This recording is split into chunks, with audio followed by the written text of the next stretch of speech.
देके जिताने काम किए। वो एकदम सुकृति पीली निकल गया। वो मैंने कभी ग्रेजुएट व्यक्ति को या अपने जो मतदान दिए हैं। सुकृति पीली क्या है? अरे मैंने कि कभी सदन में 36 साल रहे, वो तो 36 साल थे तो आम जनता को मालूम नहीं था कि इसमें वोट देना है कि नहीं देना है।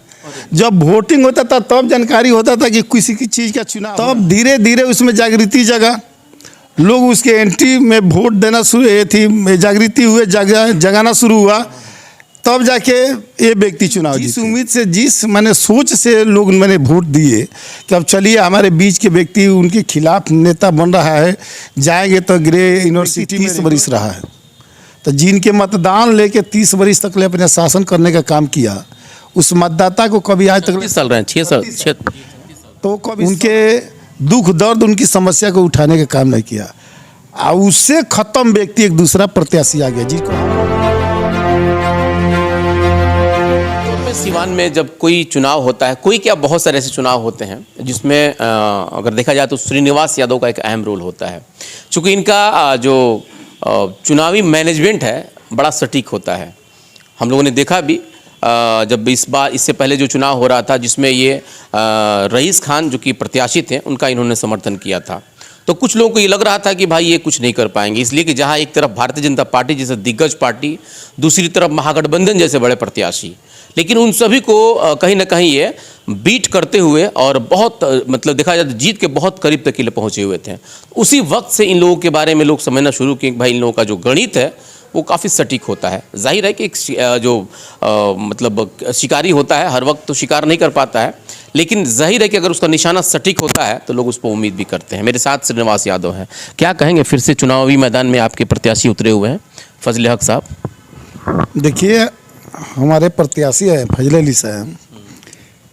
इसी चुनाव में हम लोग के पार्टी के समरेश बहादुर सिंह प्रत्याशी थे, बाकी टेक्निकल कारण से उनका नॉमिनेशन रद्द हो गया था, और नहीं तो हम लोग उनको सपोर्ट करते थे। बाकी उनके पहले हमने फजल अली से कहे थे कि आप चुनाव लड़िएगा तो हम लोग साथ रहेंगे, कि ये भी हम लोग के पार्टी में ही हैं और साथ हमें बचपने से हमके साथ रहते हैं। कौन पार्टी है बताइए? अरे हमारा वीआईपी पार्टी है वीआईपी पार्टी है। हाँ, तो हम लोग के साथ रहे हैं। बाकी उसके बावजूद भी अब इनका नामिनेशन नहीं रद्द हुआ था, तभी इनके नामिनेशन में हम गए थे कि हम लोग को निभाना है। बाकी ये बात ज़रूर कह दिए थे कि अगर पार्टी के डिसीजन हो गया है तो उनके साथ हम लोग रहेंगे। ये हम लोग सहमति से नामिनेशन हुआ और ये कहे कि चलिए ठीक है, उससे कोई बात नहीं है। संयोग से उनका नामिनेशन रद्द हो गया, तो हमने निश्चित तौर पर जब हमारे पार्टी के मेंबर है जिला स्तर पर, हम लोग साथ में रहे हैं। जब भी हम लोग को भी ज़रूरत होता है तो ये आते हैं, इनका ज़रूरत होता है तो हम लोग जाते हैं।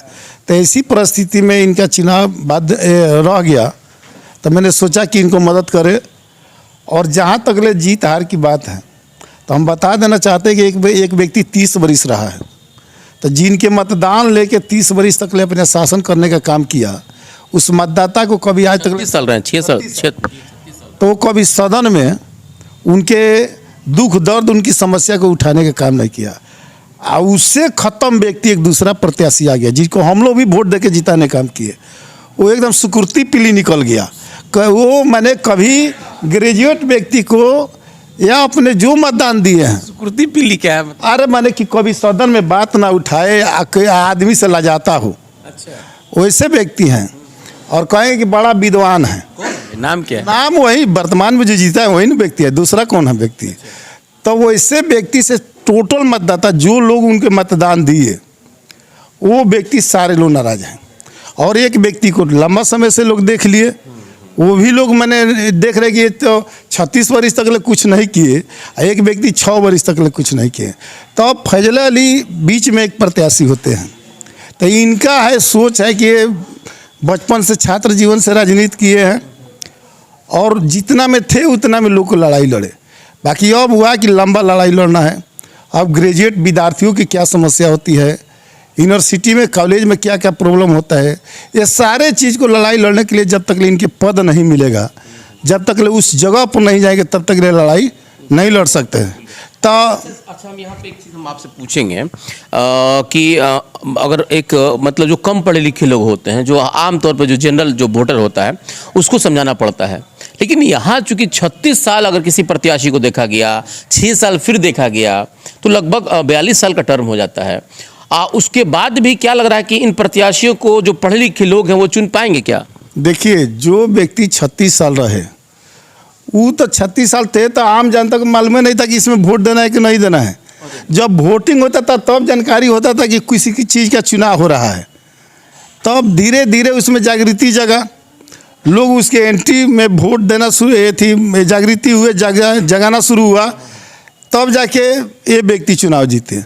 बाकी जिस उम्मीद से, जिस मैंने सोच से लोग मैंने वोट दिए कि अब चलिए हमारे बीच के व्यक्ति उनके खिलाफ नेता बन रहा है, जाएंगे तो ग्रे यूनिवर्सिटी में रेगुलर पढ़ाई होगा, कॉलेज में विधि व्यवस्था सुधार होगा, हमको सदन में क्वेश्चन करने का काम करेंगे, तरह तरह के अपने फंड का सही जगह उपयोग करेंगे, कॉलेज में या पठन पाठन में, ग्रेजुएशन में जो लड़का पढ़ता है उसके लिए हक हिस्सा के लड़ाई लड़ेंगे। स्टाइपेंड की सेवा समाप्त कर दी गई है, उसको लोन सिस्टम में लगा दिया गया है। मान लीजिए कि कोई विद्यार्थी है, पहले स्टाइपेंड मिलता था तो उसको सरकार की ओर से वापस नहीं किया जाता था, बाकी हाल ही में लागू कर दिया गया कि अब उसको लोन सिस्टम है। बताइए, किसी व्यक्ति को लोन दे दिया जाए कि आपको हम 5 लाख रुपया दे रहे हैं, तो उसको पढ़ेगा तो उसके दिमाग में रहेगा ना जी कि हमको फिर पैसा लौटाना है।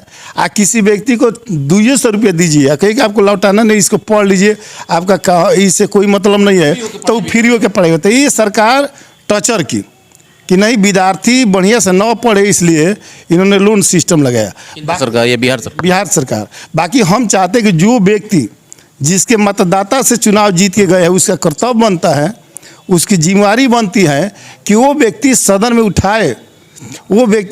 उठाए, कि ये सिस्टम को हटाइए और 4 लाख के बदला 2 लाख दीजिए, बाकी परमानेंट दीजिए, कि ताकि वो विद्यार्थी आसानी से पढ़ सके।